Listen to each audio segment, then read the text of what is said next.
Otra sorpresa, y solo nos queda saludar a nuestro primer invitado, Sisto Paz. ¿Cómo estás, Sisto? Muy buenas noches, Miguel. Realmente un placer estar nuevamente contigo. Igual te digo. Me estaba acordando ahora cuál fue, no sé si yo ya no recuerdo la primera, pero me acuerdo aquella que montamos en Tenerife, ¿te acuerdas? En la playa del Socorro. Eso fue extraordinario. Wow. Con Paco Padrón. Sí, señor. 30.000 personas. Al año anterior habíamos tenido 40.000 en el Teide. Ese año decían que 30.000 personas, la que se lió. Sí, eso estuvo extraordinario. Pero bueno, déjame, voy a ser crítico contigo, ya te lo he avisado, ¿vale? Estupendo. Déjame que lea algo que dicen de ti en la Wikipedia. Sisto Paz-Güell es autor y conferenciante sobre el fenómeno OVNI y el contacto con extraterrestres desde la perspectiva científica y espiritual. Conocido por haber sido la cabeza visible de Misión Rama en varios países de España y América, se destaca entre todos los ufólogos por haber convocado a la prensa internacional a avistamientos programados con antelación en más de 10 ocasiones. Dice que has escrito 20 libros en español, uno en inglés. Te autodefines como contactado por extraterrestres. Y dice que has sido duramente criticado y denunciado públicamente como charlatán. ¿Por qué te critican tanto, Sisto? ¿Por qué te dan tanta caña? Bueno, lamentablemente existe una enfermedad que se llama envidia. O sea, no puede ser posible que después de 45 años haya gente que le moleste, que a mí me inviten de medios de comunicación, que esté en programas muy vistos de la televisión en países, en países como Estados Unidos, aquí mismo España, y muchas veces incluso hasta me pagan por asistir a estos programas, porque hay gente que ni aun pagando le invitan. ¿Ya? Entonces, como te digo, la envidia es una mala actitud, es una enfermedad. Ahora, el tiempo no pasa por gusto. El 2014 fui invitado por 2 senadores del Congreso norteamericano pues a los Estados Unidos. Estuve en Washington, estuve dando conferencias sobre el tema del contacto extraterrestre. Eso no se consigue de la noche a la mañana. Eso es producto de la trayectoria y la credibilidad que se ha ido alcanzando a lo largo de estos años. Pero lo que quiero aclarar es que yo formo parte de un grupo de contacto. No es la historia de Sixto Paz, es la historia de un colectivo de personas de la que yo soy solamente uno más. Ya, vale. Déjame que te diga otra cosita también crítica. Dicen que eres un vendemotos, que vienes o vas por... ¿Sabes lo que es vendemotos? Por diferentes países haciendo caja. Y de que vienes a España de vez en cuando a hacer caja. Bueno, primeramente vengo en esta ocasión a un congreso, ya.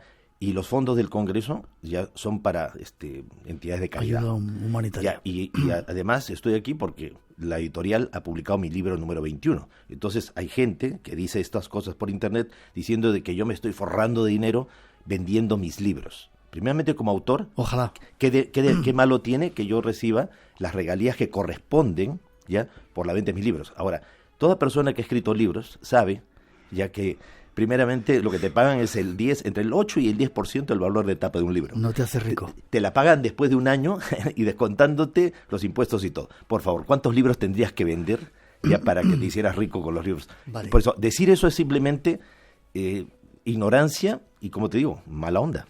Vale, no, ya no te voy a criticar más, a no ser que haya alguna pregunta que entre por ahí. Sí. ¿De dónde vienes ahora? De Puerto Rico. De Puerto Rico. ¿Has estado en el Yunque, me decías? Sí, wow. Estuvimos ahí en el Yunque, estuvimos también en la zona costera, y los avistamientos siempre están a la orden del día, es impresionante, o sea, el tema OVNI no ha perdido vigencia, muy por el contrario. He estado también en México y ahora estoy volviendo nuevamente a México. Los avistamientos en la zona, por ejemplo, de Tepoztlán, donde está justo en el Teposteco y todo, donde hay una pirámide impresionante arriba de la montaña y todo, ya te digo, se siguen dando.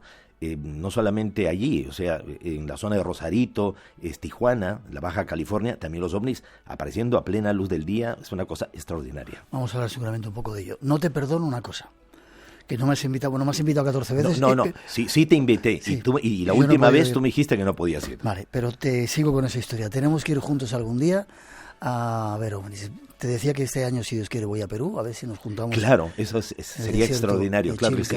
Y estábamos hablando fuera de micrófonos que cuando ya tengas la fecha exacta, avísame con anticipación, vale, para que con tu gente y todo me puedan acompañar a Chilca, donde empezó la experiencia hace 45 años atrás. Vale, este es nuestro invitado, Sisto Paz, contactado, de los más famosos que hay en el mundo, criticado también, le dan leña dura, pero está con nosotros esta noche, primero para presentar un libro, el Códice Mexica, y sobre todo para darnos los últimos datos acerca de ese misterio que yo tengo ganas de que se aclare ya. Tras esa introducción, vamos con datos.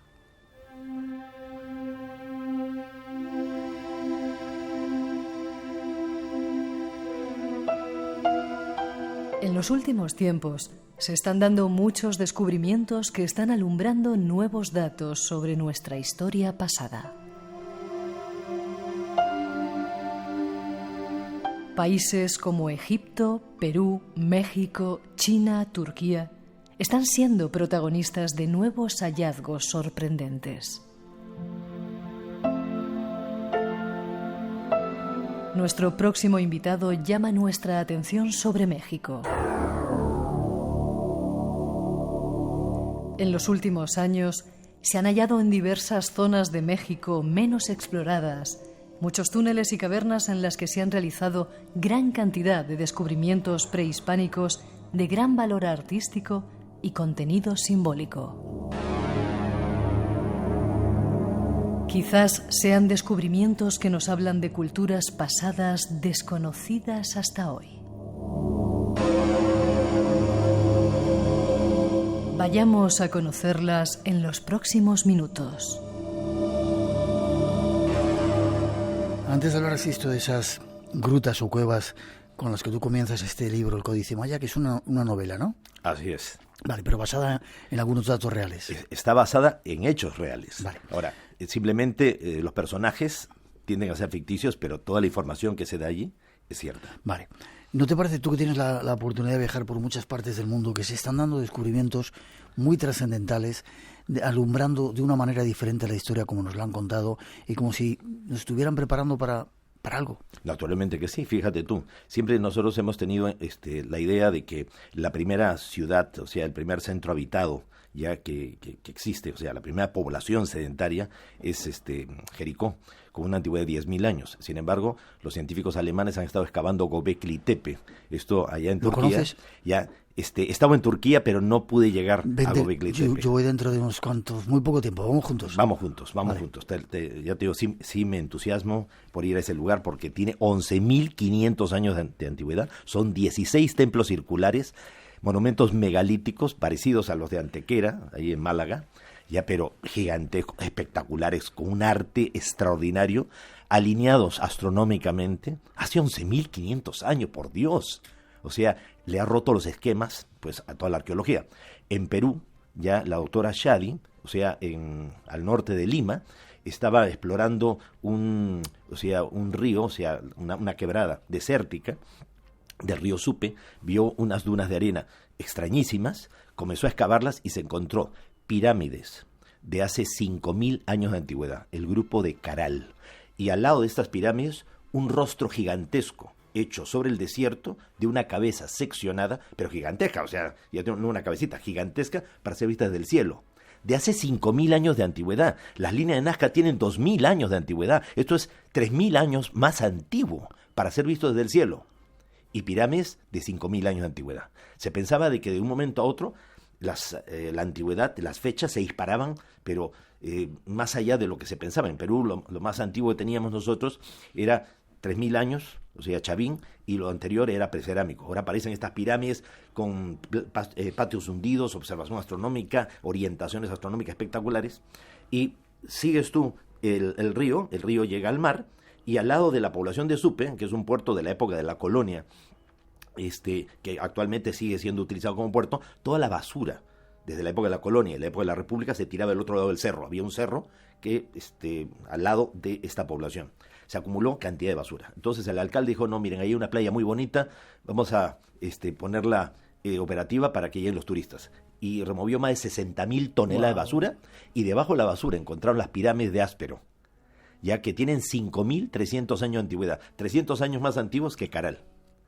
Después desvían el río un poco más al sur, ya para irrigar unas pampas que están muy cerca del mar, ya en la zona de Bandurria, y el río se extiende por cualquier parte, no sigue el curso, el cauce que se había hecho, y de pronto las dunas de arena comienzan a derretirse y aparecen ahí tremendas pirámides, que son las pirámides de Bandurria, también de 5.300 años de antigüedad. Todo en Perú. Y todo en Perú. O sea, son contemporáneos a los sigurats o sicurrato, ya, de los sumerios en Mesopotamia. Ya. 900, 137, 137 en nuestro teléfono. Egipto también se están dando constantemente y continuamente nuevos descubrimientos. Ahora vamos a México. En muchas partes del mundo es como si quisieran... El templo de Amenofis III, el padre de Akenatón, ya que empezaron a escarbar en donde era terreno de cultivo, detrás de los colosos de Menón, y aparecieron unos más pequeños, y luego aparecieron otros más pequeños, y han comenzado a aparecer todos los restos de los pílonos, de las columnas, esculturas de la diosa Sekhmet, pero hasta por gusto, un rostro gigantesco del mismo faraón Amenofis III, pero colosal, de que si esa estatua estaba completa, era la estatua más gigantesca que haya tenido pues realmente Egipto. Es como si la historia se estuviera revelando para esta época. Y desvelando para nosotros, ¿no? Así es, o sea, como que hubiese un interés especial, de alguna fuerza que se está moviendo detrás de todo esto, como para que comencemos nosotros a estar dispuestos a encontrar algo más detrás de todos estos hallazgos arqueológicos. Sin embargo, ahora que has hablado de fuerza, también hay fuerzas contrarias que no quieren que salgan estas noticias. A toda fuerza se le opone otra contraria de igual intensidad. Tú mides lo que haces por el grado de oposición. Así, cuando tú me dices, mira, Sixto, te están criticando, pues qué bueno, porque eso demuestra que estamos nosotros sacando chispas. Dando la lata, ¿no? Sí, molestando a más de uno. Vamos a México. Cuéntame qué está ocurriendo en esas cuevas. ¿Y dónde están esas cuevas? Sí, permíteme que me remonte un poco al año 2004. Te permito. 25 de marzo del 2004, un grupo de espeleólogos británicos quedan atrapados en el interior de las cuevas de Alpazat en Cuetzalan, Puebla. Una zona boscosa, una zona casi virgen del estado de Puebla. Había llovido diluvialmente, estos británicos quedaron atrapados en el interior. Defensa Civil de México, demostrando siempre su eficiencia, quiso rescatarlos, no se quisieron dejar rescatar, dijeron que mientras que no hubieran gente de su gobierno, autoridades de su gobierno, no se dejarían rescatar. No salían de la cueva. Así es, no salían de la cueva. Entonces llegan realmente de la embajada británica, se les saca y resulta ser de que no eran espeleólogos científicos, no eran espeleólogos deportistas, no eran turistas, no habían sacado ningún permiso para estar explorando estas cuevas. Hacía 20 años atrás que ya venían explorándolo sistemáticamente y siempre sin permiso. Entonces, cuando a las autoridades mexicanas les preguntaron que qué estaban haciendo allí, estos señores, que resultaron ser todos miembros de inteligencia británica, declararon que no tenían por qué darle ninguna explicación al gobierno de México. Es como que tú llegas a tu casa y te encuentras a un grupo de ocupas que te han invadido tu hogar y tú dices, oiga, ¿ustedes qué están haciendo en mi casa? Y ellos te dicen, ¿a usted qué le importa? Oiga, ¿es mi casa? ¿No? Entonces, pues esto nos recuerda precisamente lo que ocurrió también con británicos, pues a mediados de los años 70, en las cuevas de los Tallos, en el Ecuador, al lugar donde tú vas a ir dentro de muy poco. Que aparecieron un grupo de británicos, llegaron con helicópteros, con ametralladoras, alejaron a los indios Shuar de la tribu de los jíbaros del interior de la cueva, impresionante que Juan Morix había explorado tiempo antes y que había mencionado Erich von Däniken en su libro El oro de los dioses, y que también de donde habían salido esos tesoros tan increíbles, unas supuestas planchas de metal con extraños ideogramas o símbolos que el padre Crespi puso en su museo detrás de la iglesia de la Virgen Auxiliadora en Cuenca. Entonces se metieron allí sin permiso alguno, o quizás pagando alguna coima, alguna autoridad que lo permitió, y se llevaron cosas del interior de estas cuevas, donde habían tesoros incalculables y cosas misteriosas. ¿Y eran británicos? Sí. Entonces, ¿qué estaban buscando realmente estos británicos en el interior de las cuevas de Cuetzalan? Recordemos Espera, déjame que hagamos una cosita.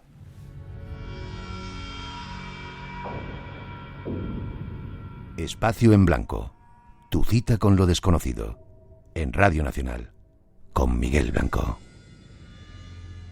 Y esta noche con Sixto Paz, te quería parar porque dice que tenemos a Ramón Álvarez, que controla el WhatsApp, que ha sido nada más empezar yo a darte caña, y han entrado de golpe más de 100 WhatsApp apoyándote, a ti diciendo que qué bien que estés con nosotros, y que han bloqueado el teléfono, para que lo veas. Vale, ¿qué hacían los británicos? Y pido disculpas a los oyentes, porque se me enfadan cuando paro lo invitado. Sí. ¿Qué hacían los británicos? Bueno, primeramente la palabra códice es un libro mesoamericano. Las culturas antiguas de Mesoamérica, de México, Guatemala, Honduras, El Salvador, ya dejaban todo su legado histórico en unos libros hechos en corteza de árbol, en papel de amate, que lo hervían, lo estiraban, lo golpeaban y después lo estucaban. O sea, le ponían un estuco, lo doblaban tipo acordeón y luego comenzaban a pintar encima. Entonces, cuando llegaron los conquistadores, lamentablemente, el celo religioso hizo que se quemaran la mayoría de estos libros. Algunos de los conquistadores, viendo de que eran realmente libros muy bonitos, ¿ya? Muy bien pintaditos, se los enviaron de regalo a los reyes. Los reyes decían gracias por el regalito y se lo tiraban o se lo entregaban a quien sea y terminaban de pronto en algún monasterio o terminaban en la casa de alguien.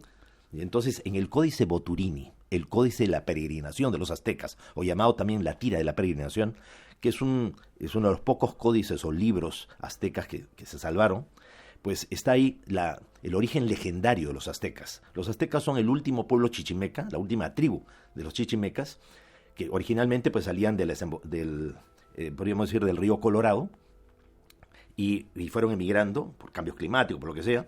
Son antepasados de alguna manera de los Anasazi, de los indios pueblos, de los indios Hopi.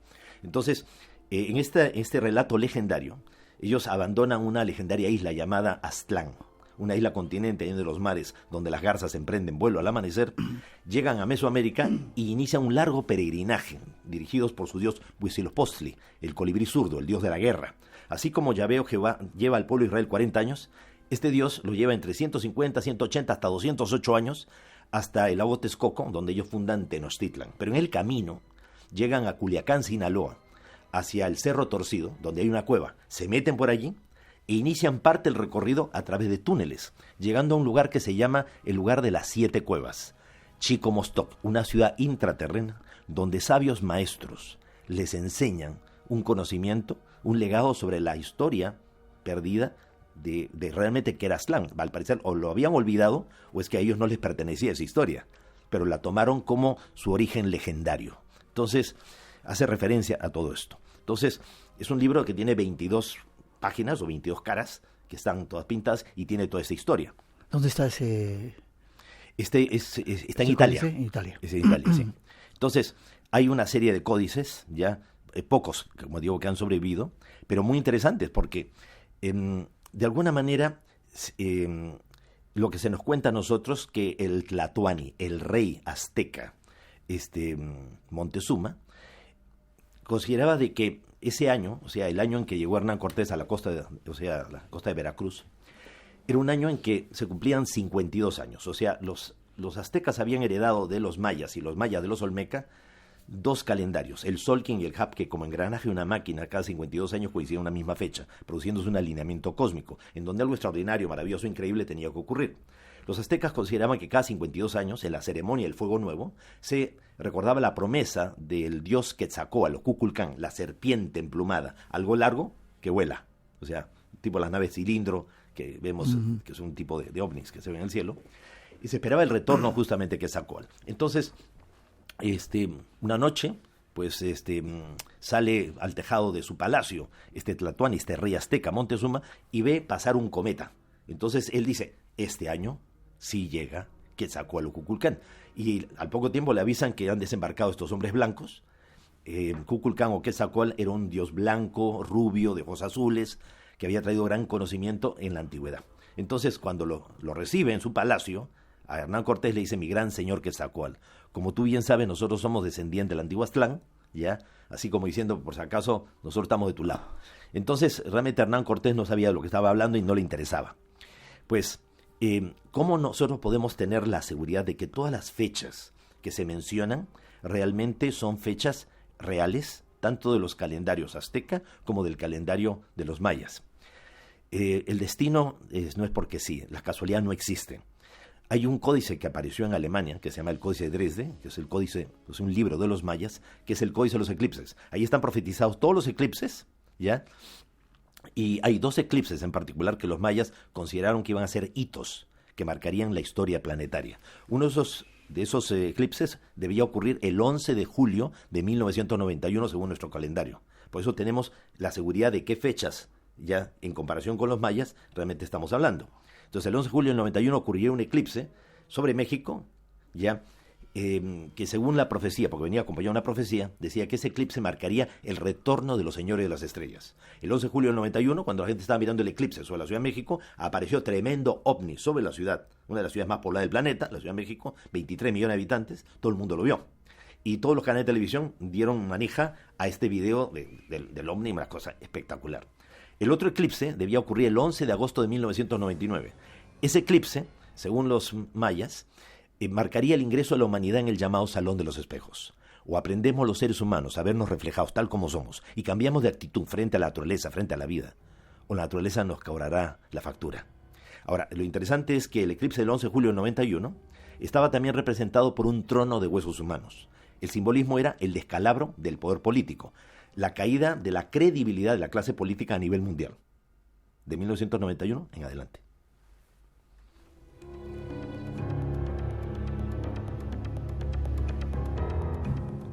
¿Y todo eso se ha sacado de esos códices?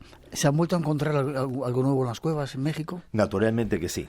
Últimamente se han venido descubriendo túneles, galerías, muchos de ellos están inundados, y se han encontrado ofrendas metidas dentro de esos túneles inundados y todo.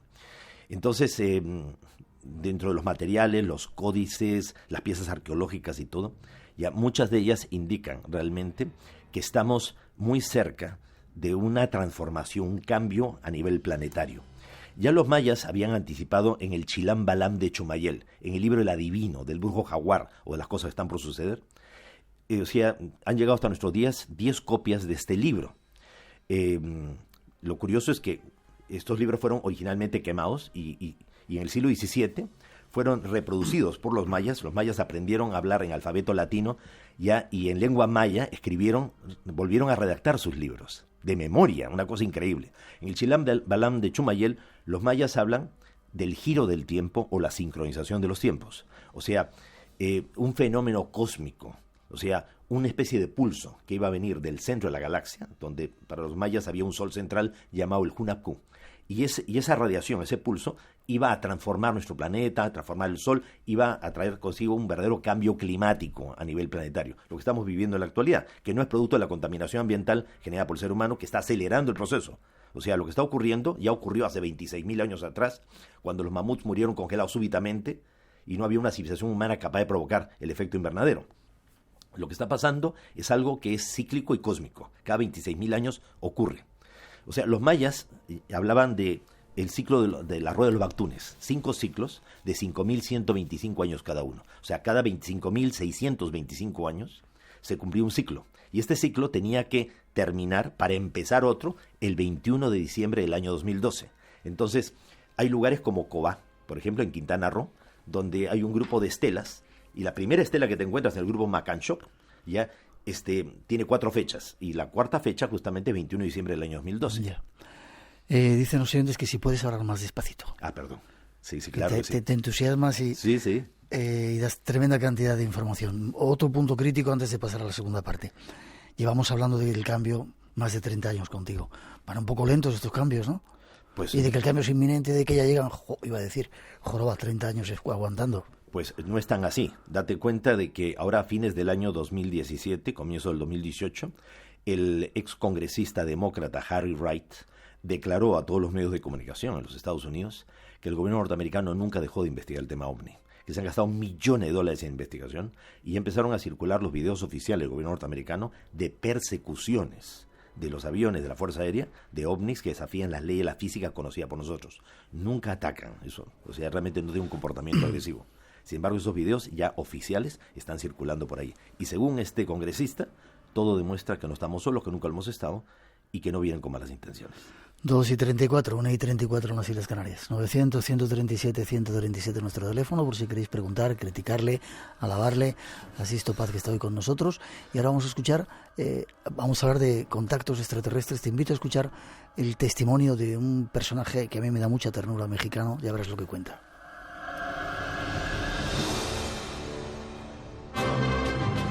Este lunes, a partir de la 1:30 de la madrugada, especial de película Noche de Oscar. And the Oscar goes to... De película, con Yolanda Flores. Les esperamos para compartir la gran fiesta del cine, con reportajes, concursos, premios, invitados y protagonistas desde Los Ángeles para vivir una noche de cine bien despiertos. De película. Como siempre, están todos invitados. En Radio Nacional de España.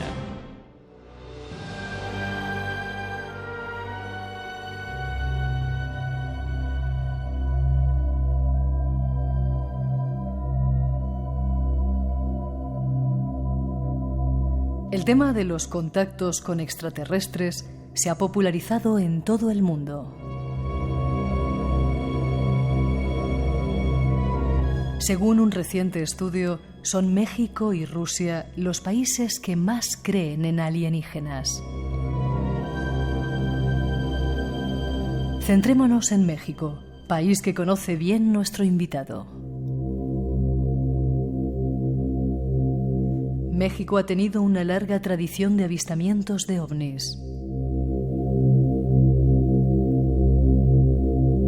Los vídeos que supuestamente mostraban objetos volando sobre la Ciudad de México y otras regiones del país se popularizaron con el programa Tercer Milenio, conducido por Jaime Maussan. A partir de entonces, se recogieron multitud de testimonios con esos extraños encuentros. Rolando Silva Andrade, del poblado Aguafría en la zona de los Azufres en México, nos relata su experiencia. Lo que vi de momento fue una luz en las copas de los árboles, y fue una luz grande que giró así, como remolino, como que dio vuelta y se apagó. Me quedé silencito yo allí a ver si volvía a ver esa luz y ya no salió. Lo que empecé a ver a distancia fueron 2 focos del tamaño de un carro, pues como los trae un carro, como los faros de ahí. Y ahí vienen entre más cerca, hacia mí. Y ratos me ganó el temor. Y mejor yo corro. Y yo que trato de correr, cuando quise dar el primer arrancón, perdí la noción de mí. Como que la conciencia se me fue, ¿no? Pero de momento me vi de como que me trasladé a otro lugar. Y aparecí enfrente de un aparato raro que les digo que nunca había visto una cosa de esas. Era como un medio balón, así. Y tenía unas patitas abajo, estaba sentado pues abajo en el piso. Y tenía una escalera. Entonces esa escalera tenía como muchos símbolos geométricos, tanto en el piso, en los escalones, como en las vallitas. Y como que una fuerza me pedía que entrara. Yo sentía esa sensación. Y sí, fui entrando y viendo las figuras geométricas en los escalones. Entré y estaba la puerta pues abierta. Y así enfrente era como un cuartito y tenía como pantallas pegadas así como de esas pantallas planas que hay ahorita. Sí. Y me fijaba yo, iba observando y tenía el gruesor como de un cristal, pero era como de color oro. Entonces entré a ese otro cuartito y allí había unos seres altos, rubios.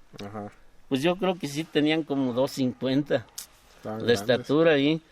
Y me empezaron a hablar pues que qué andaba haciendo, destruyendo la vida de los animales, que era parte de mi vida. Es uno de los muchos testimonios, pero hay más. Trataremos de comprender junto a nuestro invitado. Rolando Silva Andrade de Aguafría nos contaba esta historia. Qué tierno, ¿verdad? Así es. Y muy parecido a otros muchos que tú has, no sé si vivido o comentado o escuchado de otros testigos, que se está aumentando en México quizá ahora. Así es. Tú recordarás que en el año 74, cuando nosotros empezamos la experiencia del contacto allá en Lima, en el desierto de Chilca, al sur de Lima, la primera vez que la nave aterriza, la nave tenía como unas patas de aterrizaje, tipo módulo comando, despegue vertical, se proyecta un haz de luz y del interior sale un ser como de 2,5 metros de estatura, o sea, muy similar a lo que vio justamente este testigo, y el ser tenía la apariencia como un nórdico, como un escandinavo. De traje plateado y una especie de pectoral negro en el pecho, decía él provenir de un planeta llamado Apu, de la estrella Alfa Centauro, a 4.2 años luz de distancia de la Tierra. Ahora, esto nos lo transmitió mentalmente, o sea, no lo escuchamos a él hablar, todo fue mentalmente, y después al rato se fue y se marchó. Pasaron del 2000, o sea, del año 74 hasta el año 2012, en que Estados Unidos, o sea, la NASA y 3 universidades norteamericanas dijeron que habían descubierto el primer exoplaneta más cercano a nuestro sistema solar, que era un planeta que estaba girando alrededor de estrella Alfa Centauro a 4.2 años de distancia en la franja de planetas habitables. Un planeta mucho más grande que la Tierra, que tiene océanos, atmósfera, que tiene las condiciones como para albergar vida como la nuestra. Y que la primera expedición extraplanetaria o fuera del sistema solar, que haría realmente la NASA, sería precisamente a ese planeta. Así es. ¿Y ese planeta tiene que ver con el que a vosotros? Con Apu, con el planeta justamente que nos mencionaban a nosotros hace 45 años atrás. Entonces coincide mucho también con lo que dice esta persona, ya, porque realmente, primeramente son alrededor de 60 razas diferentes las que están llegando a la Tierra. Seres de aspecto antropomorfo, humanoide, cabeza, tronco, extremidades, seres de 3 metros de altura, de 2,5 metros, de 2 metros, 1,90 m, 1,80 m, 1,50 m, 1,20 m, hasta de 10 centímetros. ¿Qué me dices? Sí, o sea, y que se les han confundido muchas veces con los duendes o gnomos. Y hay seres de aspecto zoomorfo, seres que parecen reptiles, seres que parecen felinos, seres que parecen insectos, aves, peces, y que se han manifestado a lo largo de toda la historia planetaria. Generalmente los que buscan el contacto más directo son los que más se parecen a nosotros o los que pueden asumir una apariencia como la nuestra. Muchas veces no son como nosotros lo estamos viendo, porque ellos saben que nosotros juzgamos por las apariencias, y si vemos a alguien diferente, vamos a pensar que es malo simplemente pues distinto. Espacio en Blanco, en Radio Nacional, con Miguel Blanco. No tenemos mucho tiempo porque está esperando otro invitado que nos va a contar cosas de la historia. Pero esto sería entonces la Tierra una especie, yo que sé, de gran almacén. Por aquí pasa todo el mundo, 60 razas diferentes, cachondeo por aquí, la discoteca del universo. ¿Qué sería esto entonces? Lo que pasa es que si no tomamos en cuenta el eslabón extraterrestre, la historia de la humanidad no tiene ni pies ni cabeza. O sea, a la luz de la presencia de ellos podemos atrever a decir que nosotros somos el resultado de más de un experimento genético extraterrestre, que a lo largo de nuestra historia ha habido hibridación y mestizaje, naufragios estelares, colonizaje extraterrestre y hasta deportación de extraterrestres a nuestro mundo después de verdaderas conflagraciones de guerras de galaxias que han tenido como escenario neutral de sus batallas nuestro mundo. Basta ver lo que dice la Biblia, la guerra de los hijos de la luz contra los hijos de la oscuridad, la guerra de los ángeles, la mitología griega que nos habla de la guerra de los titanes, que terminó que un grupo de dioses griegos fueran deportados justamente al Tártaro, al inframundo. Por eso cuando hablamos de túneles y galerías, estamos cerca de contactarnos pues con esos seres que fueron deportados, exiliados a la Tierra hace miles de años atrás. He tenido la oportunidad de estar en Australia y los Anangu, los aborígenes australianos, ahí en el cerro de Uluru, o sea, está el segundo monolito más grande del mundo.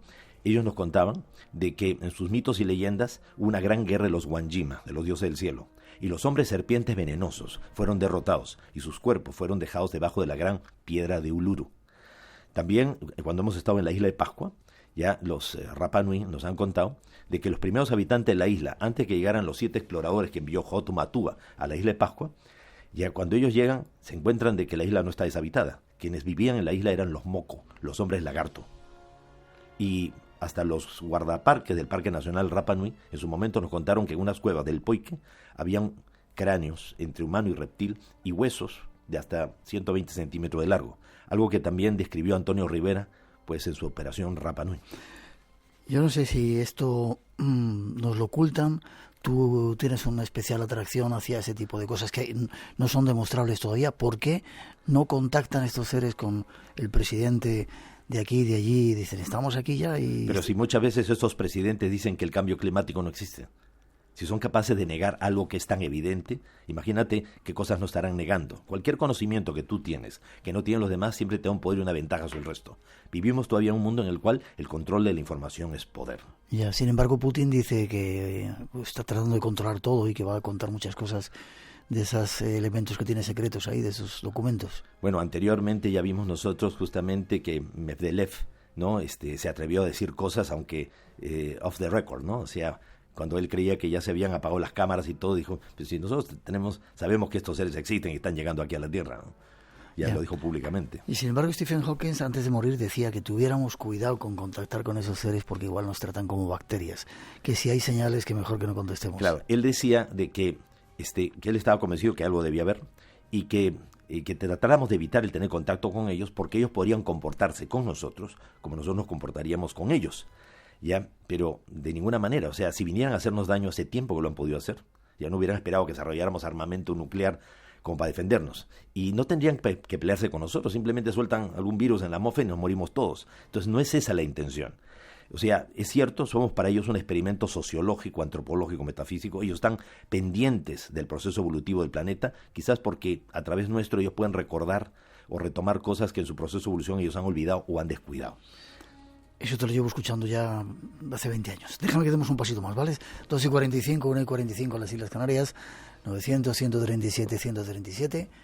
Unos cuantos datos más. Vamos a ver a los intraterrestres.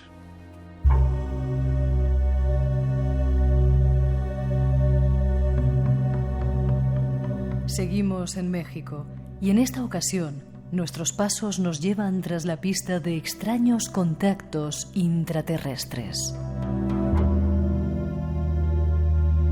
Nuestro compañero Johanan Díaz Vargas nos da algunos datos sobre el tema.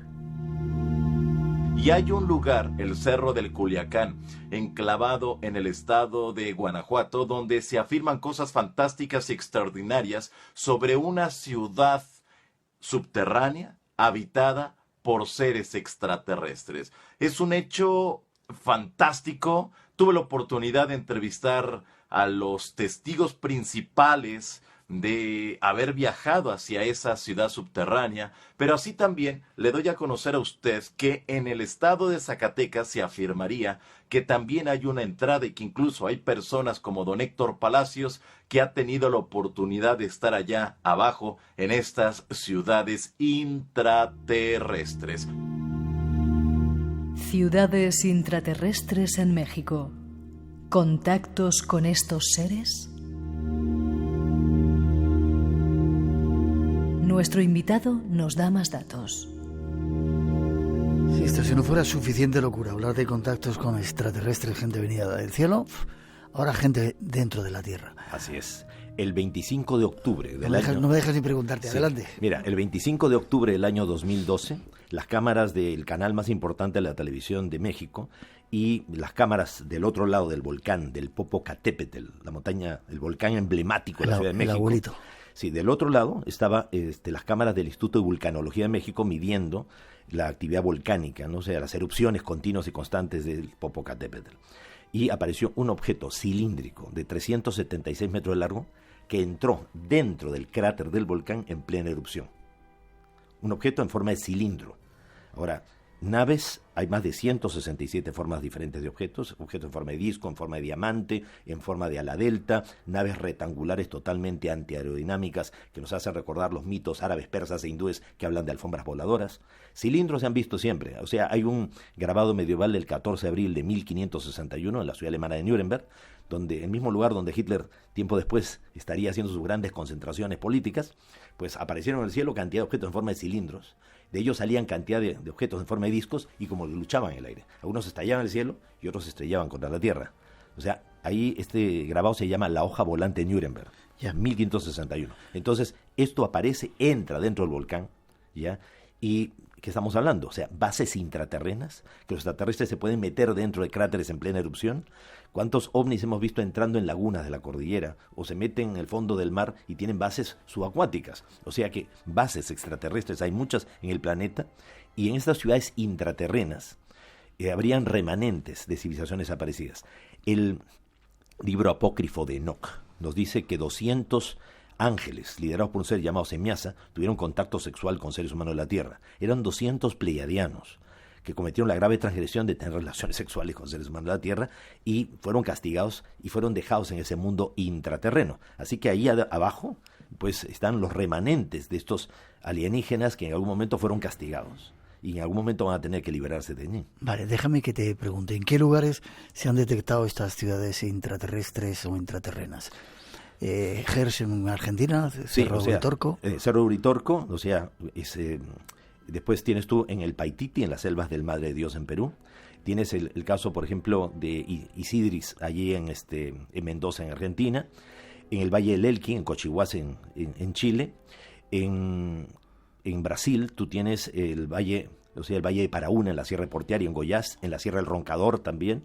En la Sierra Nevada de Santa Marta, o sea, muy cerca de Ciudad Perdida. Ya, los indios mamos o los arahuacos o los cogis guardan ese lugar. El caso, por ejemplo, de la entrada de los túneles y galerías ahí en el Ecuador, de la Cueva de los Tallos. Hay también en Costa Rica, habría en parte de la entrada de estos túneles, o sea, en la zona de los Guayabos. En México, el Valle de las Siete Luminarias, que está el Valle de Santiago, cerca de Guanajuato precisamente. Ya estaba mencionándolo justamente Johanan Díaz, parte de esta información. En Estados Unidos, Monte Shasta, en California, ya también la entrada a Telos, a esta ciudad intraterrena. Aquí en España, uno de los túneles de entrada estaría muy cerca de Santiago de Compostela. ¿Sí? Otro estaría muy cerca también de Toledo y la otra en la montaña de Montserrat. Vale, déjame que te pregunte, si hay tantos lugares, ¿cómo la ciencia no ha demostrado que puede haber una civilización viviendo ahí abajo? Que dicen que, ¿te acuerdas cuando estudiábamos el NIFE, el núcleo de la Tierra? Últimamente han salido informaciones que demuestran que corre un río Amazonas paralelo al río Amazonas de la superficie a muchos kilómetros de profundidad. ¿Qué me dices? Sí, lo han dicho los científicos. Después también se ha hablado de montañas, de llanuras y todo que están debajo de la Tierra. Entonces, y lo dicen científicos, o sea que se permiten hacer este tipo de investigaciones. Pero bueno, lo interesante es que si existe un mundo intraterreno, ¿ya? Obviamente los gobiernos pues van a ocultar la información como han ocultado muchísimas cosas. Para que veas tú cómo se oculta información. Pero te digo, bueno, dímelo y luego te pregunto por qué. ¿Por qué van a ocultar esa información? En el 2006... Nos quedan 4 minutitos, no sé que te quieras quedar un ratito más después. Sí. En el 2006 ya los medios de comunicación de Estados Unidos presionaron al gobierno norteamericano para que liberara toda información considerada clasificada de la llegada del hombre a la Luna en 1969. Si no hay nada que ocultar, ¿por qué materia reservada? Y la NASA dijo que no podía liberar todos esos documentos secretos, videos, audios, ¿ya? Porque habían desaparecido inexplicablemente del Archivo Nacional de los Estados Unidos. Ajá. Qué raro, porque el Archivo Nacional de los Estados Unidos no se pierde ni el tiempo. Entonces, una buena forma de decir que no te lo puedo dar a conocer porque se me ha perdido. ¿Cómo se te va a perder, pues? ¿No es cierto? ¿Pero por qué nos engañan entonces? Primeramente porque para los militares le da lo mismo que sean extraterrestres o extranjeros. Del momento en que un objeto volador no identificado invade tu espacio aéreo sin que tú lo puedas evitar, es un problema de seguridad nacional. Por otro lado, ¿cómo queda nuestra cultura, nuestra religión, nuestra economía? Si se reconoce que existen superpotencias cósmicas y hace tiempo que ha podido invadirnos y no lo han hecho. O sea, todo nuestro planeta tendría que reestructurarse, desaparecer las fronteras, unirnos toda la población mundial como una sola gran nación frente a los visitantes. Mejor que nos encuentren unidos y no enfrentados. Entonces se acabaría la pobreza en el mundo, se acabarían muchas cosas. Sería bueno. Naturalmente. Para el común de las personas sería muy bueno, pero para los intereses creados de este planeta, que son unos pocos, pues no les conviene. En un minutito antes de despedirte, ¿y por qué ellos, si son más inteligentes, si están por ahí, no dan eso la prueba definitiva, llegan y dicen, señores, se ha acabado el cachondeo aquí, vamos a hacer este planeta el paraíso que nos pertenece? Primeramente porque al ser nosotros una versión corregida y mejorada de ellos mismos, somos un experimento sociológico, antropológico, metafísico, como te dije al principio. Entonces ellos están pendientes de ver cómo nosotros nos las ingeniamos para tener que enfrentar incluso una fuerza antagónica bastante violenta, que es este grupo de seres extraterrestres que fueron deportados, exiliados en la Tierra hace miles de años atrás. Seres que murieron aquí, quedaron atrapados en nuestro mundo, en otra dimensión, y le han declarado una guerra psíquica a la humanidad. Y ellos, no están vivos, no pueden manipular a toda la humanidad, entonces manipulan unas pocas personas que no tienen ningún reparo en vender el alma, ya por dinero, fama, prestigio, y ellos son los que de alguna manera están llevando al mundo hacia la autodestrucción. O sea, no les importa incluso amenazarse de tirarse con bombas nucleares y todo eso. O sea, aunque ellos sepan que están llevando al mundo hacia la autodestrucción, mientras que les dure, lo gozan. Déjame que subamos un poquito de música.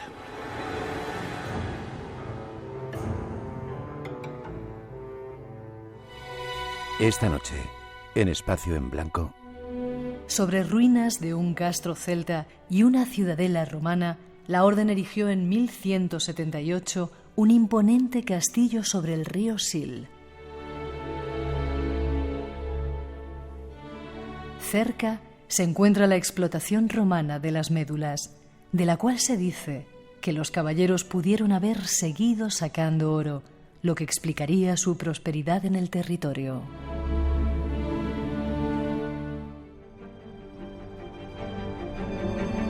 Ese es el tema que nos espera después de las noticias con Luis del Rey, que está aquí muy calladito escuchando lo que cuenta Sisto. Sisto, ojalá, bueno, que sigamos viéndonos.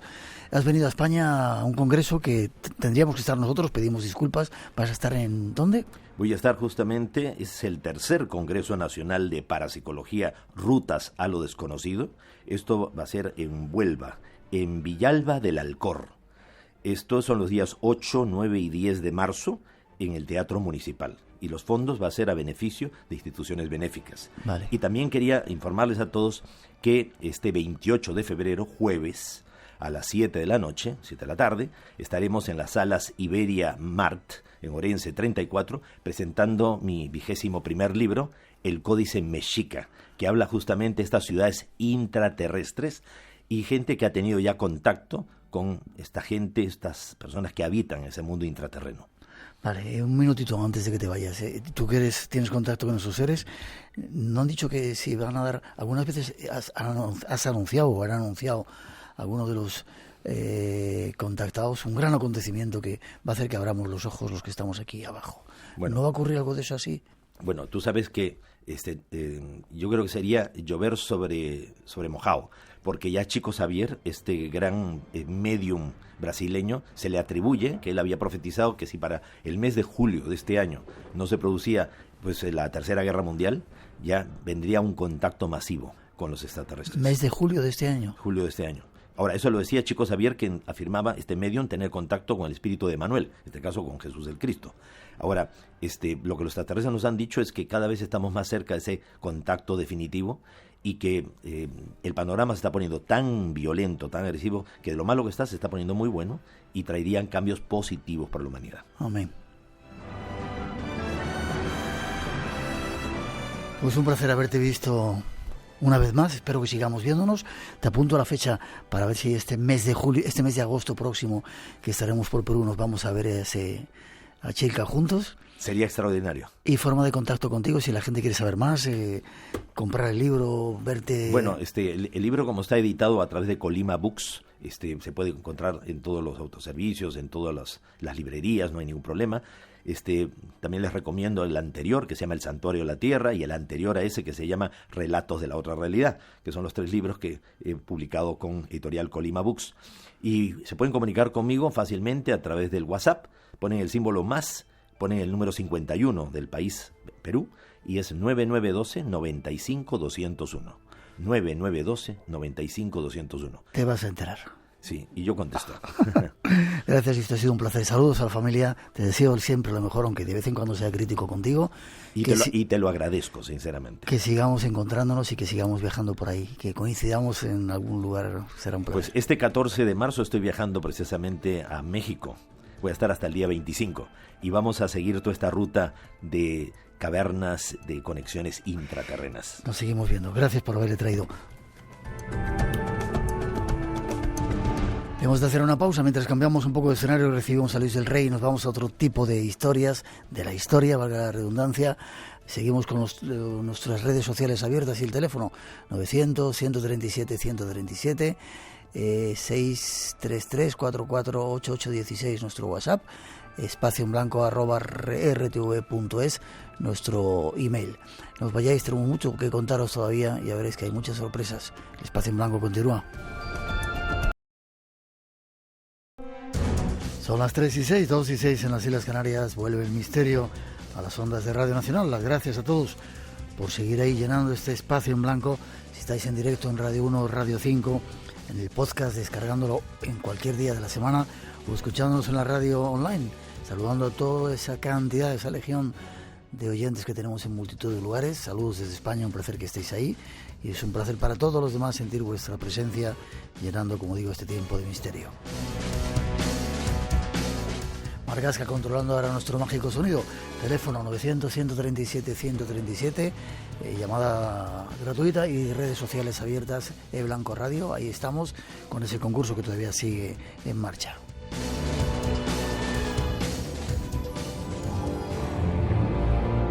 Y en este segundo tiempo saludar a nuestro segundo invitado, Luis del Rey.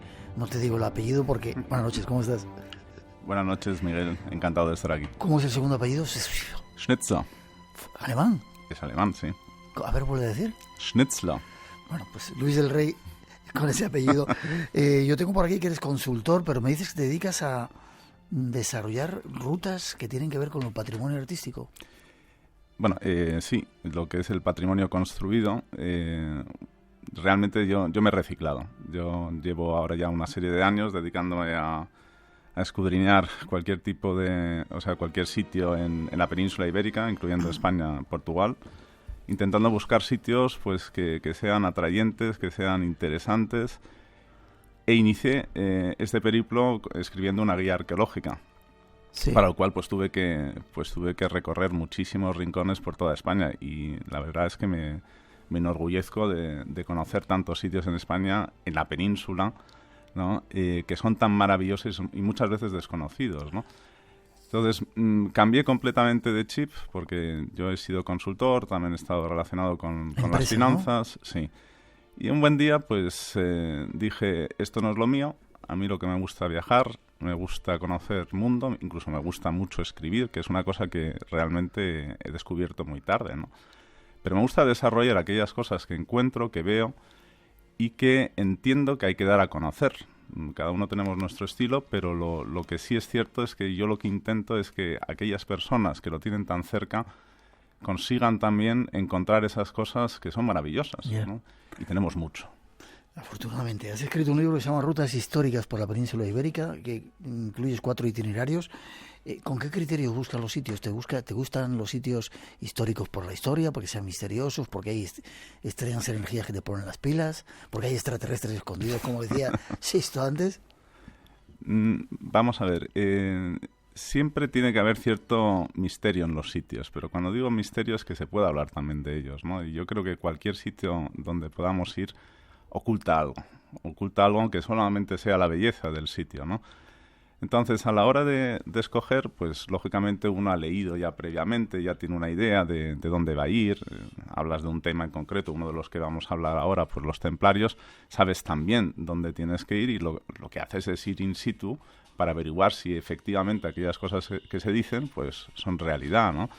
Y te sorprendes, muchas veces te sorprendes cuando ves todos estos sitios. Pero son muchos temas, o sea, al final a mí realmente me encanta todo. Puedo estar hablando de romanos, de íberos, celtíberos, griegos, fenicios, tartesos. O sea, todo esto tiene tanto campo, ¿no? Es tan amplio que da igual por donde empieces, siempre vas a tener contenido interesante. Qué bien, pues vamos con ello si quieres. Vamos a hablar de esa gente curiosa que hay en nuestro mundo. Y antes de nada, ¿no crees también que nos han quitado un poco la capacidad de asombrarnos con los lugares? Vamos a los sitios, hacemos fotografías y no nos enteramos de que haya habido a lo mejor una historia súper increíble, ¿no? Sí, digamos que es un poco artificial. Hay muchas veces gente que lo que hace es viajar porque tienen que ir a tal sitio que les han dicho que vale la pena ir, bueno, o es famoso o lo que sea, pero luego no llegan a disfrutar. Les falta, digamos, esa iniciativa que les haga ver las cosas con otros ojos y lo descubran, por supuesto. Eso sí, eso a mí me pasa constantemente, incluso sitios que vuelvo a ir y he dejado de ver cosas y resulta que llego ahí y digo, anda, ¿esto cómo es posible que no lo he visto? Desarrollas cierta sensibilidad. Pues vamos a ponernos los ojos de ver, ¿te parece? Detrás de esa introducción nos vamos tras unos caballeros que parece que anduvieron por aquí, poco por ahí con ellas, pero yo no sabía que habían estado, no tenía tanta idea, ayudando a la Reconquista y que por eso se hicieron tan poderosos con lo que le dieron los reyes gracias a las batallas que ganaban. Bueno, era un campo fértil para ello. Como decíamos, se ha dicho siempre que una de las misiones de los templarios era proteger a los peregrinos, pero también, a su vez, pues luchaban contra el Islam en ese momento. Y el único sitio que quedaba ocupado, vamos a decirlo así, por los musulmanes en Europa estaba en la península. Ah, sí, era el único que quedaba. Sí, porque realmente todo lo demás, bueno, en algún momento también estuvieron en Sicilia, digamos, algo tendrían también, supongo, alrededor del Bósforo, ahora mismo tampoco te puedo decir exactamente qué, pero seguía existiendo lo que es el imperio bizantino, por lo tanto, Constantinopla seguía siendo cristiana, ¿no? Entonces, ahí pues tenían, como decía, la posibilidad de hacerse valer de la misma forma que en Tierra Santa. Entonces, debemos pensar que cuando aterrizaron ellos aquí, más de 2/3 partes de lo que era el territorio de la península ibérica estaba ocupado por los musulmanes, incluso en zonas donde a lo mejor nosotros pensamos que no estuvieron tanto tiempo, en Lérida, por ejemplo, ¿no? ¿Hasta allí llegaron? Sí, ¿no? Y mucho más. O sea, realmente cuando atravesaron la península en el año 711, bueno, a partir del año 711, quedaron una serie de reductos. Lógicamente tampoco llegarían a todos los sitios, no tenían tantos hombres como para conseguir dominar todo de una forma inmediata, ¿no? Necesitaban también la colaboración de la gente, pero lo cierto es que en la zona de Zaragoza, ¿no? O de Lérida, que está bastante hacia el norte, pues siguieron estando hasta bastante tarde. Lérida, por ejemplo, no cayó hasta el año 1149, ¿no? Y ahí estuvieron los templarios, además de forma activa, uno, de hecho, de los castillos y encomiendas templarias más famosas fue la de Gardeny, que está al lado de Lérida, ¿no? En fin, ellos aquí pudieron contribuir en esa reconquista, que ahora tampoco está muy bien visto utilizar esa palabra, pero bueno, uno está acostumbrado a seguir usándola de esta forma, ¿no? Simplemente para decir que vinieron los ejércitos cristianos y fueron conquistando, o reconquistando, según como se quiera ver, el territorio que ocuparon los musulmanes. Entonces, sí es cierto que en los 100 y pico años, o digamos menos, porque aquí aterrizarían los templarios en el año 1130, aproximadamente, año para arriba, año para abajo, y el primer castillo, de hecho, pues que sabemos que era templario, es el de Soure, que en este caso está en Portugal. Pues tardaron 80 años hasta que llegaran las Navas de Tolosa y en ese momento ya se desmoronó el poder musulmán, a excepción de ese reducto que quedó durante una serie de años, realmente bastantes, que fue el Reino de Granada, ¿no? Pero después de las Navas de Tolosa ya realmente se cayó todo. Entonces ellos colaboraron con los reyes, fueran en este caso fuera Castilla-León, fuera el Reino de Aragón, para conquistar el terreno que habían ganado hacía ya muchísimos siglos los musulmanes.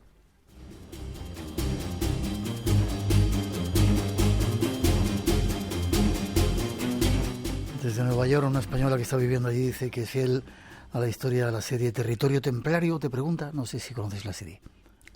No, vale. Te sigo preguntando. En tan poco tiempo se hicieron superpoderosos. La idea un poco romántica que tenemos de los templarios, que eran muy buenecitos, pero debían ser la leche, ¿no? Y que además tenían quizá algunas intenciones ocultas que les llevaron eso, a conseguir tanto poder en muy poco tiempo y luego a utilizarlo, ¿no? Bueno, yo no he profundizado tampoco tanto como para saber todos los detalles de cómo llegaron los templarios a tener tanto poder. Yo intento también aplicar un poco la lógica, ¿no? Entonces, sí es cierto que no está muy claro cómo consiguieron en tan poco tiempo hacerse con ese nombre y esos apoyos. Algo tuvo que haber, ¿no? Sí es cierto que hubo ya no sé si era conde o duque de la Champagne, Hugo de Champagne, que se convirtió en templario en poco tiempo, con lo cual ya tenían, digamos, a una persona poderosa que les podía abrir el camino, ¿no? No deja de ser también una novedad el hecho de ser una orden militar que compaginaba el monacato con lo que es la parte castrense, ¿no? Militar, que era una cosa inadmisible en su momento, pero que fue muy bien acogida también pues por el Papa mismo, ¿no? y todo el clero, que les parecía fenomenal que tuvieran también un apoyo, ¿no? que estuviera, por un lado, muy cerca del clero, de hecho pertenecían al clero, y también actuaran en contra de lo que era el Islam, que se considera una herejía, ¿no? Entonces luego está también Bernardo de Claraval, un santo también de la Iglesia, que les apoyó muchísimo. Eso también tuvo que de hecho de alguna forma estaba emparentado con alguno de los caballeros templarios. Y eso pues les abrió las puertas en el concilio de Troyes, en Francia, en 1128 creo que era, o 29, ahora mismo no lo recuerdo. Consiguieron, ¿no? que el Papa, yo al final, pues les bendiciera, y consiguieron también, a partir de entonces, a través de una serie de viajes que realizaron por todos los reinos europeos, conseguir adeptos, conseguir dinero, donaciones. Y bueno, hay una serie de casos en la península ibérica que son muy llamativos, como el de... ya se me olvidan los nombres, del rey Alfonso de Aragón, no sé ahora mismo el número, se me ha ido, que directamente pues los convirtió en herederos a las tres órdenes que existían en ese momento en Tierra Santa, el Santo Sepulcro, los templarios y los hospitalarios, de todos sus bienes, de todo su reino, ¿no? Esto fue en el año 1134 cuando falleció, y de hecho creó un problema sucesorio muy importante. No sabían lo que hacer con esa herencia y ¿qué pasa? Pues les tuvieron que dar territorios, les tuvieron que dar propiedades porque un derecho sí que habían adquirido. Lo que era ilógico es que fueran a reinar ellos, ¿no? Y en este caso pues fue un hermano suyo el que era monje también, ¿no? Pero que acabó pues cogiendo las riendas de lo que era el reino, pero a cambio pues tuvo que ceder mucho, ¿no? a estas tres órdenes. Espacio en Blanco. Tu cita con el misterio en Radio Nacional. Vale, pues te voy a pedir ahora si puedes, aprovechándonos de esas rutas que has hecho, no hablemos de fortalezas, sí de esos lugares que fueron teniendo poder. Dame 2 o 3 que sean interesantes para visitar, porque además haces una guía para llegar a los lugares. ¿Cuáles son los que más te han asombrado a ti de esos lugares? No sé cómo llamarlo, encomiendas. Bueno, castillos fortaleza, castillos convento. Las fortalezas las hablamos después, si te parece. Vamos a otro, no sé si... Pero estamos hablando de los templarios. Templarios, sí, seguimos con templarios. Bueno, los templarios realmente tenemos por un lado los castillos fortaleza, conventos, y luego una serie de ermitas e iglesias, pero que muchas de ellas, por una gran parte de la doctrina, no se consideran templarias, aunque son unas iglesias románicas fantásticas y que desde luego pues conviene visitar, ¿no? Entonces, en este caso, pues puedo hablar de la Veracruz de Segovia. No está claro si era templaria. Sigue habiendo una serie de personas que opinan que sí. Otros dicen que eran de los caballeros, de los canónigos del Santo Sepulcro.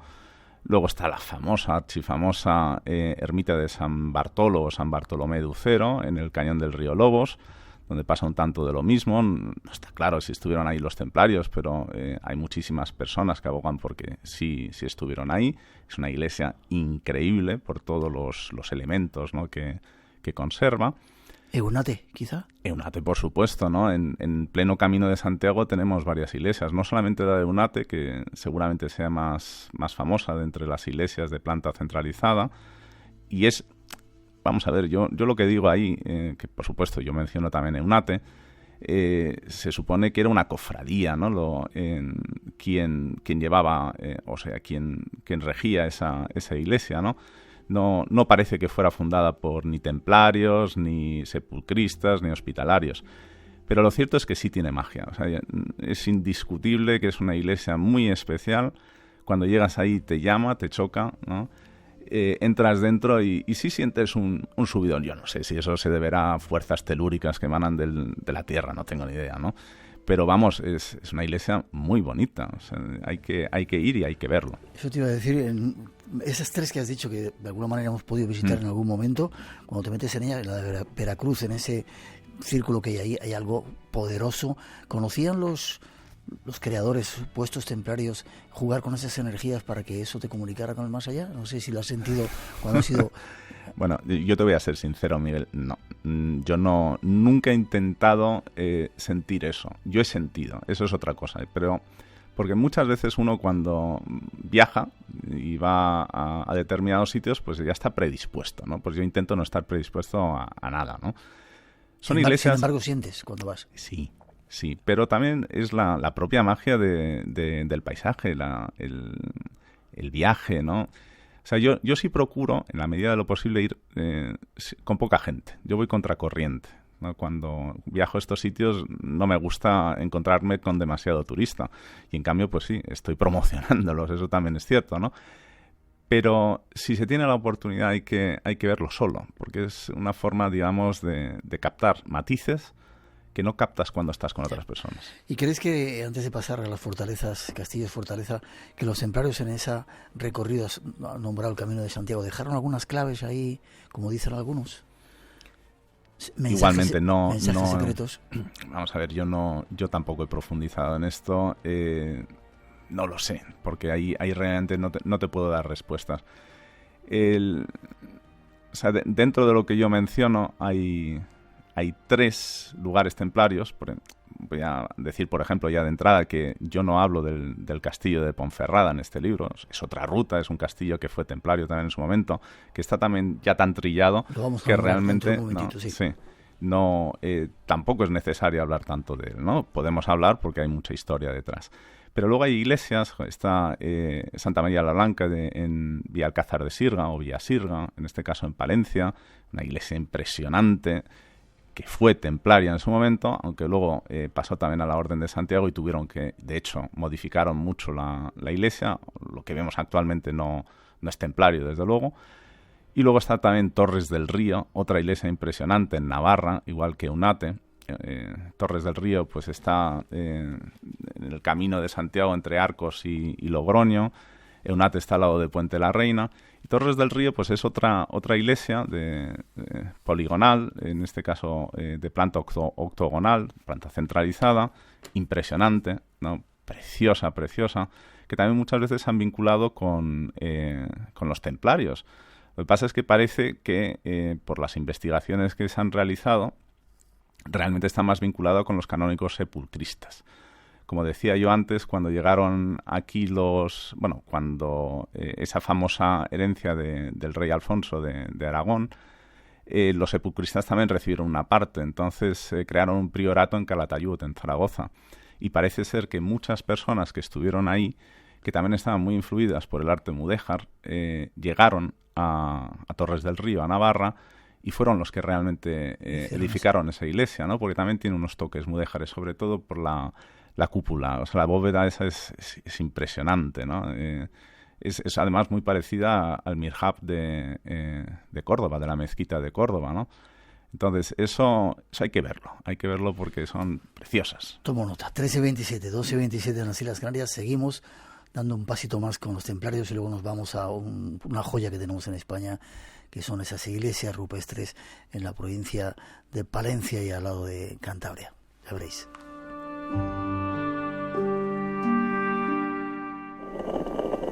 ¿Te has descargado tus podcasts preferidos? Ahora es el mejor momento para escucharlos. Descárgate los podcasts que más te gusten de nuestra app y disfrútalos cuando tú quieras. rtve.es. Los podcasts a tu manera. Me asombraba. Lo que no sabía que estaba construido encima de otros restos de otras culturas que había habido. Celtas allí, un castro celta. Se supone que sí, que han hecho ahí una serie de excavaciones y eso es lo que han deducido. No estamos hablando de que fuera un castillo de los más eminentes, de los más sobresalientes en época templaria. Sí fue encomienda, ¿no? Yo creo que también... ¿Qué diferencia entre encomienda y castillo? Y déjame que haga un poco de publicidad. No, hicimos un programa dentro del castillo, que nunca se había hecho un programa de radio entonces. El Espacio en Blanco estuvo allí. Un poquito de publicidad. ¿Encomienda, castillo o fortaleza? ¿Qué es? Vamos a ver, encomiendas podían ser varios castillos que pertenecieron a una encomienda. Había casas, había granjas, ¿no? O sea, estamos hablando de lo que es la organización que tenían los templarios. Era, digamos, había un castillo principal y a partir de ahí, pues, otra serie de posesiones que se administraban. En el caso de Ponferrada, pues entiendo que el castillo de Cornatel, que está ahí al lado, que también fue templario, ¿no?, pertenecía a la encomienda de Ponferrada en su momento. Ponferrada es un lugar también precioso, mágico, ¿no? O sea, realmente tú llegas y ves ese castillo y dices, madre mía, qué bonito, ¿no? Aunque también debemos tener en cuenta que lo que estamos viendo ahora no es templario, hay muy poco, está oculto. Sí. Vamos, la entrada no es templaria, son construcciones posteriores de los Castro y del conde de Lemos, ¿no?, de Pedro Fernández Osorio, creo que se llama el primer conde de Lemos. La famosa Tau se está poniendo también en duda si es templaria o no, porque también es un lema que aparece en el castillo de Monforte de Lemos.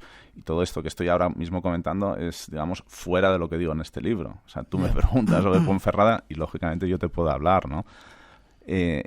Sí es cierto que es un castillo que también podía estar relacionado con los peregrinos en su momento, ¿no? Que eso era una de las misiones de los templarios desde que se fundaron, y que tuvieran algún tipo de relación con las médulas, como antes se comentaba, pues mira, no lo sé. Yo sé que en principio fueron unas minas que acabaron, digamos, siendo explotadas hasta en el siglo II. Se agotó el filón de oro. Además, tenemos que pensar que ahí lo que se aplicaba era la ruina Montium. O sea, necesitaban unas canalizaciones que, por cierto, ahora que hablamos de ello, recomiendo visitar sobre todo la Cabrera, que es la zona por detrás de las médulas en la provincia bueno, sí, es León todavía, efectivamente, no llega, pero está ya muy cerca de Zamora, ¿no? Que hay cientos y cientos de kilómetros de canalizaciones. Entonces, todo ese agua tenía que llegar ahí y yo entiendo que ya no estaban en condiciones, no existían ingenieros que fueran capaces de producir todo ese agua o conducirla hasta ahí para hacer estallar las montañas como lo hicieron los romanos en su momento. O sea, que era una labor tremenda, ¿no? La que había detrás. Necesitaban, pues, no sé, tener el oro más a mano como para que realmente pudieran sacar tanto. Vale, pues 3 ejemplos de castillos. Quizá Peñíscola era un castillo templario. Peñíscola yo creo que es el castillo templario más importante que hay en la península. Eso sin duda alguna. Más que nada porque es el más genuino, con independencia de que luego estuvo también el Papa Luna. Además que se supone, hay muchas voces que dicen que iba a ser la nueva sede central de los templarios, internacional. Sí, porque los templarios fueron expulsados de Tierra Santa una vez que cayó Acre en 1291. Sí es cierto que siguieron intentándolo, hubo otra isla que se llamaba Ruat, que no cayó hasta el 1302 o 1303, pero a partir de entonces ya Tierra Santa se perdió. Ellos se fueron inicialmente a Chipre, no tuvieron, digamos, sus más y sus menos con los hospitalarios y también con el rey que había por entonces ahí. Y luego, pues bueno, necesitaban otra sede. O sea, sí, París estaba ahí, era pues también importante, pero necesitaban no solamente una nueva sede, sino también una razón de existir. Entonces, esa razón de existir en la península todavía se daba. Todavía había musulmanes, todavía había de alguna forma que, digamos, cristianizar, por decirlo de alguna forma, lo que era la península, ¿no?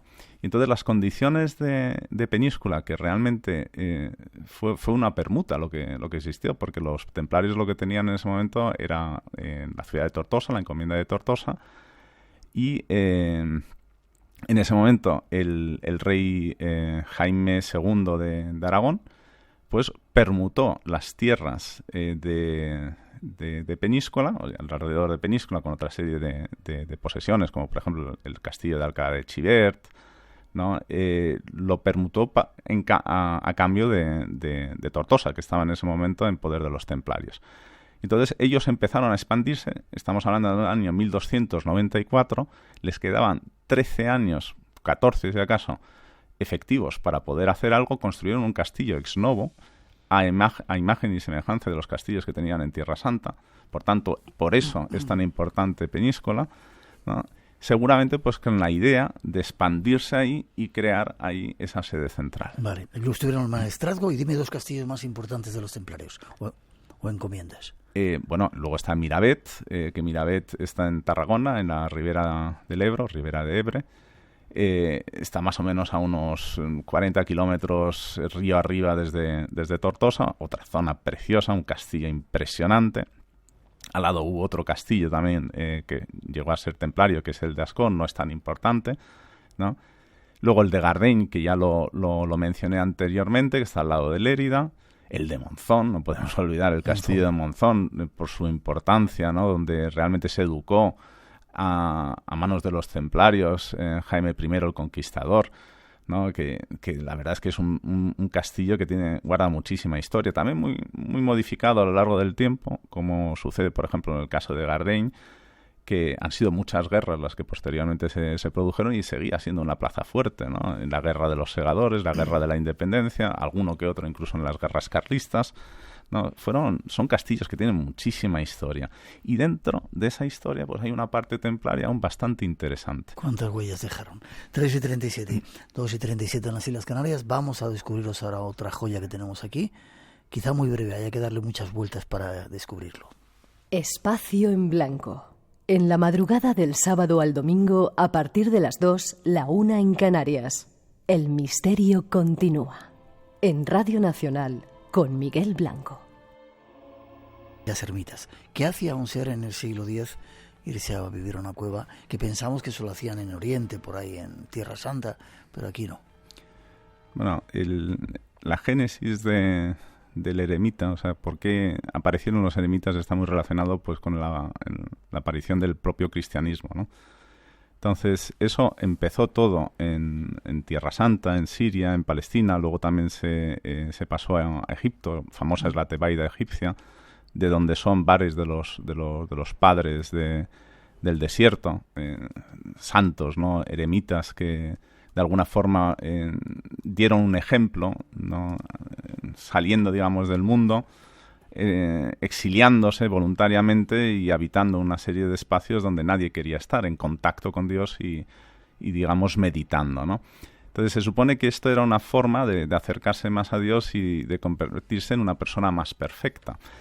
Y todo esto, pues, fue, digamos, transmitiéndose de boca en boca y llegó al resto de Europa, ¿no? Y en el caso de la península, pues, no sabemos exactamente cuándo llegaría, no sabemos si fue el siglo IV, el siglo V, pero lo cierto es que tenemos una serie de huellas muy claras, ¿no? A través de eremitorios e iglesias rupestres que se dan sobre todo en el norte de la península, pero lo hay en todos sitios. Te iba a preguntar, ¿por qué en el norte? Lo hay en todos los sitios, ya me has contestado, ¿no? Lo hay en todas las partes de España. En todos. O sea, en Andalucía también hay mucho, en la zona de Jaén, en Giribaile, luego también en Villanueva de las Algaidas, estamos hablando de cerca de Antequera, Málaga, o sea, son muchísimos sitios donde hay. Lo que pasa es que aquí en concreto, lo que yo trato en el libro, que es el Valderredible, es parte, digamos, es el sur de Cantabria, un valle precioso, ¿no? Por donde transcurre el Ebro, y en el Alto Pisuerga, como referencia tendríamos la ciudad de Aguilar de Campoo,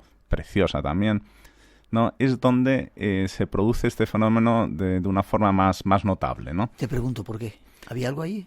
Primero, por las propias condiciones del terreno, es decir, es un terreno pedregoso, un terreno también que no estuvo muy habitado en su momento, se supone, ¿no? Donde podía uno estar tranquilo en meditación, cerca del agua, eso sí, porque el agua también es muy importante y de hecho en la ruta pues hay un sitio que se llama, por ejemplo, el eremitorio del Tobazo en Villascusa de Ebro, que es impresionante, al lado de unas cascadas, eso no hay que perdérselo, ¿no? Repítalo para ver. Es el Tobazo. El Tobazo, Villascusa de Ebro. Hay que ir a verlo seguro. Hay que andar, eso sí, ¿no? Pero vamos, vale la pena, ¿no? Entonces, ¿por qué? Bueno, una de las cosas que siempre se intenta averiguar es cómo surgió, ¿no? Entonces hay voces que dicen que ya empezó esto en época romana, otros, y ya hay huellas incluso romanas en Valderredible, donde están estos eremitorios. Otros dicen que fue en época visigoda. De hecho hay una serie de documentos de San Isidoro de Sevilla, ¿no? que menciona de alguna forma a estos eremitas, ¿no? Habla incluso de los honestos, de los no honestos, de aquellos que habían seguido unas reglas inicialmente y luego se convertían en eremitas porque ya tenían instrucción. Entonces, no está muy claro cuándo surgió, pero lo que sí es cierto es que una vez que llega la conquista musulmana, eso se convierte en un territorio de nadie, ¿no? Es un territorio de frontera donde ¿quién quiere vivir ahí? Entonces, una de las teorías también es que si no fueron los visigodos antes, que yo creo que sí, que yo creo que ya llegarían ahí antes, pues serían bien los mozárabes expulsados del sur de la península, bien asturianos, ¿no? Que avanzaran, ¿no? en la dirección contraria y se encontraran ahí. Porque, de hecho, dentro de los tipos estilísticos que aparecen ahí, hay influencias asturianas, hay influencias también de los mozárabes, ¿no? En este caso, pues tenemos arcos, ¿no? de herradura típicamente mozárabes, y eso... Hombre, hay dudas, y algunos dicen que son mozárabes, otros podrían llegar a decir que todavía son visigodos, pero creo yo más bien que sí serían influencias del sur, ¿no? Se mezcla todo.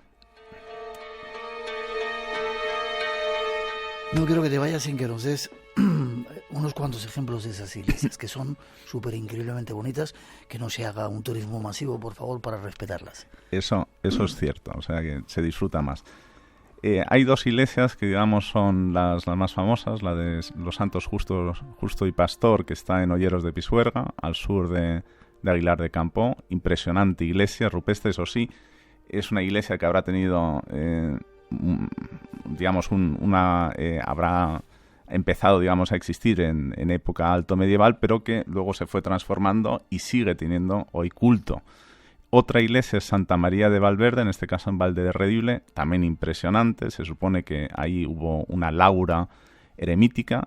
¿Laura qué es? Perdona. Una laura es una unión, digamos, de varias celdas de eremitas, de oratorios de eremitas, que se convierten luego, digamos, en una especie de comunidad, aunque manteniendo cierta independencia. Eso de lo que dio lugar luego posteriormente a los cenobios o primitivos monasterios. Entonces, estas dos, digamos, son los buques insignia, pero luego está San Miguel de Presillas, impresionante.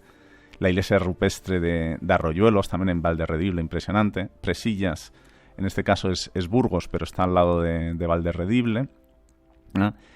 Y la verdad es que a lo largo de 60 kilómetros nos podemos encontrar con 15 iglesias o eremitorios impresionantes. No voy a poder mencionarlos todos porque falta tiempo, pero bueno, en el libro sí aparecen.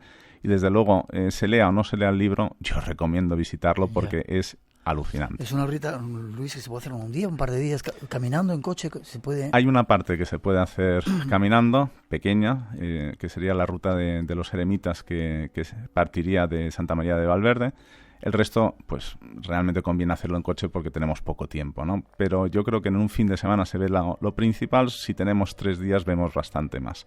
Aparte de que hay otra serie de sitios muy interesantes en la zona por su paisaje, el Mirador de Valcavado, la Cueva de los Franceses, el Páramo de la Lora, Las Tuerces, que es una especie de pequeña ciudad encantada, que también vale la pena visitar. O sea, realmente si fuera por mí yo necesitaba 10 días, ¿no? Para verlo todo de nuevo, ¿no?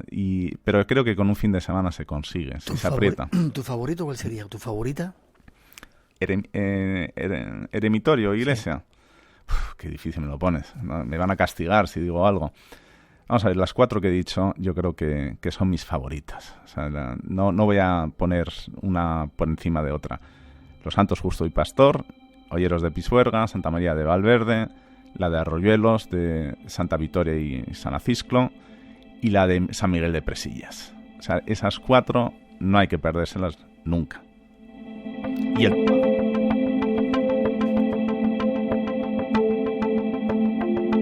A mí me faltan algunas por descubrir, Luis. Igual lo hago de tu mano para que nos las enseñes. Ha sido un placer, espero que hayas estado a gusto. Has venido desde Valencia exclusivamente para el programa, sí, cosa que te agradezco. Espero que te haya gustado estar con nosotros. Ha sido estupendo. Dime forma de contacto contigo si alguien quiere conocer algo más de este libro o conocerte más a ti. Rutas históricas por la península ibérica. Bueno, yo también he escrito otros libros, en este caso son guías arqueológicas para la promoción del turismo cultural, y tengo una página en Facebook, se llama Guía Arqueológica de la Península Ibérica. Simplemente introduciendo eso se me va a encontrar. Perfecto, pues ha sido un placer, espero que repitas estando con nosotros en el programa. Un placer igualmente, gracias. Muchas gracias. 3:47, 2:47 en las Islas Canarias, un poco de información y seguimos. Hola Miguel, soy Miquel. Y os mando un saludo para el Espacio en Blanco, aquí, desde la isla de San Vicente, en San Vicente y las Granadinas, en pleno mar Caribe, escuchando el sonido de las olas y el concierto de los animales nocturnos. Un abrazo muy fuerte y agur. Espacio en Blanco. En la madrugada del sábado al domingo, a partir de las 2, la 1 en Canarias. El misterio continúa. En Radio Nacional, con Miguel Blanco. Que va a ser de verdad maravilloso verlo. Vamos a tener también... A rugir, no me salía la palabra, a rugir como los jaguares, la lía allí. Va a estar también Jesús Callejo, va a haber nuestro grupo de investigación GOI, vamos a presentar esa investigación en Cerler que todo el mundo está esperando y todo el mundo pregunta por ella. Va a estar Carlos Canales, Lorenzo Fernández Bueno, vamos a tener una exclusiva a nivel nacional, vamos a tener el documental Expedición a la Cuadra de los Tallos de Raúl Cabrera, vamos a tener a Raúl Cabrera, que va a hacer contigo el coloquio final con todo el público, que va a ser el colofón del Congreso, en el que después de ver el documental la gente va a poder preguntar todo lo que quiera. Vamos a tener el Espacio en Blanco, que siempre es un lujo y un placer ver cómo se hace aquí en directo desde Murcia. Y por supuesto, lo que siempre tenemos, esa ruta guiada que este año hemos conseguido que se haga viernes y sábado, para que nadie se quede sin hacerla. Pues Antonio, como yo me quedo sin hacerla el sábado porque estamos preparando el programa, seguramente me apunto el viernes para hacer esa ruta. Forma de contacto, página web, para que la gente se apunte cuanto antes, un congreso de ayuda humanitaria, todos los fondos que se recauden son para causas sociales, ¿verdad? Sí, es para la asociación AMDIP, Asociación Murciana de Disfagia Infantil y Botón Gástrico de aquí de Murcia, gente que no tiene ayuda de nadie porque es una enfermedad tan rara y que la tiene tan poca gente que solo son los papás los que se tienen que hacer al frente de todos los gastos y todo. Vamos a intentar ayudarles como todos los años. Hecho. También con ayuda del Ayuntamiento, ¿verdad? Al que hay que dar las gracias al Ayuntamiento de Murcia. Siempre al Ayuntamiento de Murcia y a Cultura y Turismo, que nos apoyan totalmente todos los años y no hay que olvidarse de ellos. De hecho, las rutas guiadas las ponen ellos directamente, es decir, que hay que agradecerle que esa ruta misteriosa se hace por cuenta de ellos. No os perdáis la oportunidad de compartir este momento del misterio en Murcia 23 y 24 de marzo. Y forma de contacto, página web o para apuntarse. Simplemente hay que entrar a la página web oficial www.congresomasallá.com, picar en reservas, seguir los 3-4 pasos, que es algo muy sencillo, y nada. Y eso sí, decir que quieren hacer la ruta guiada para que sepamos exactamente qué gente quiere hacerla. Perfecto. Antonio Pérez, gracias. Nos vemos ya dentro de poquito. Tenemos que llenar ese teatro, ese es el objetivo, y sobre todo a disfrutar juntos ese fin de semana de este mundo del misterio. Enhorabuena por el trabajo, seguimos adelante. Muchas gracias, Miguel. Buenas noches. Hasta pronto.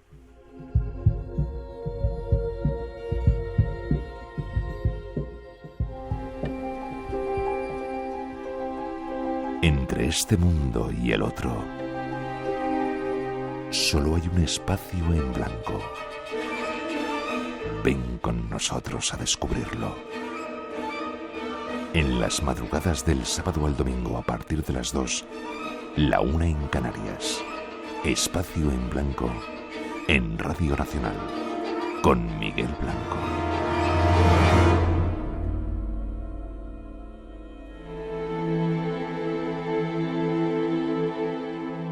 Mi hermano y yo dejamos de hablarnos hace más de 20 años.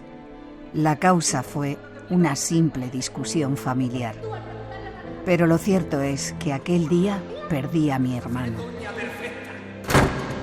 Salió por la puerta y nunca más volví a verle. Hasta ayer.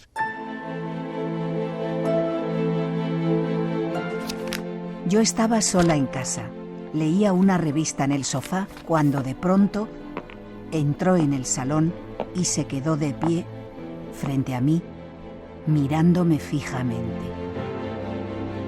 Vino a pedirme perdón, a decirme que se marchaba, pero no habló. Porque los cuerpos astrales no hablan. Pero yo le escuché. Él se limitó a acariciarme con sus ojos y muy despacio, igual que entró, abandonó la estancia dejándome sola y temblando con lágrimas en los ojos.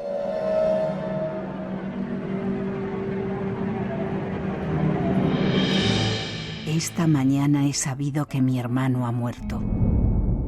Mi sobrino me ha dicho que estaba enfermo y ya no salía de casa.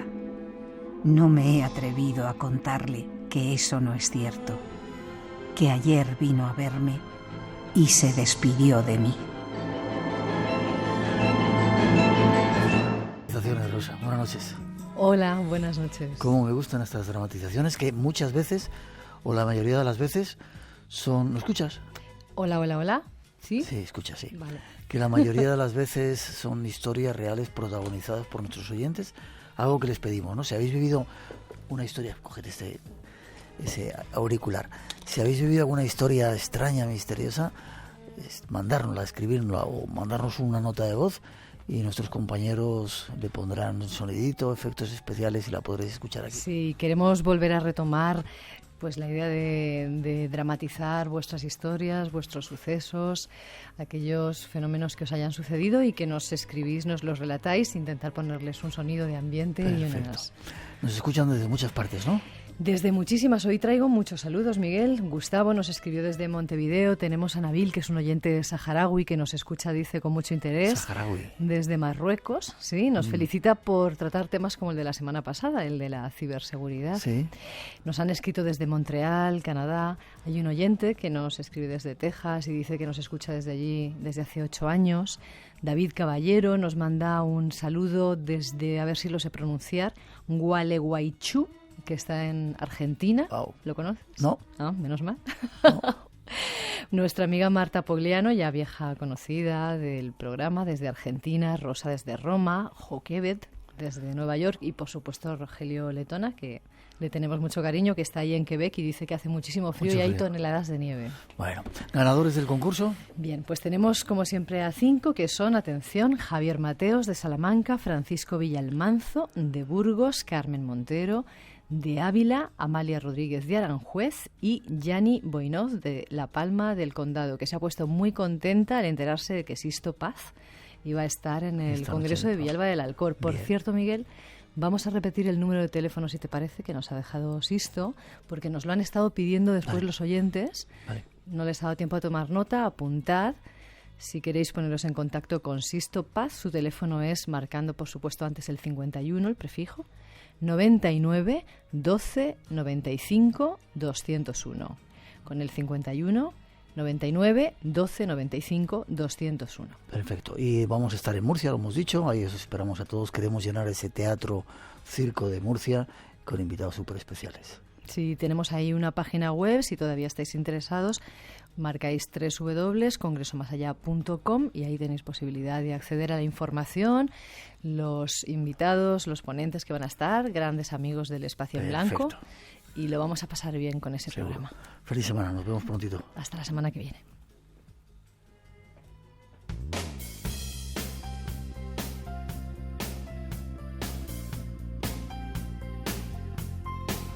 Y por hoy terminamos. Las gracias a todos por la compañía. Ojalá hayáis disfrutado de este tiempo de radio estas 2 horas. Para nosotros ha sido un placer estar aquí juntos. La próxima semana más. Y ahora con la recomendación de que sigáis en esta sintonía, Viaja al centro de la radio de Amaya. De la noche, no de la radio. Bueno, estamos en la radio de Amaya Prieto. Os dejamos un poquito de nuestra mejor música. Feliz semana. Nos vemos en el Espacio en Blanco. Será un placer compartirlo aquí en Radio Nacional.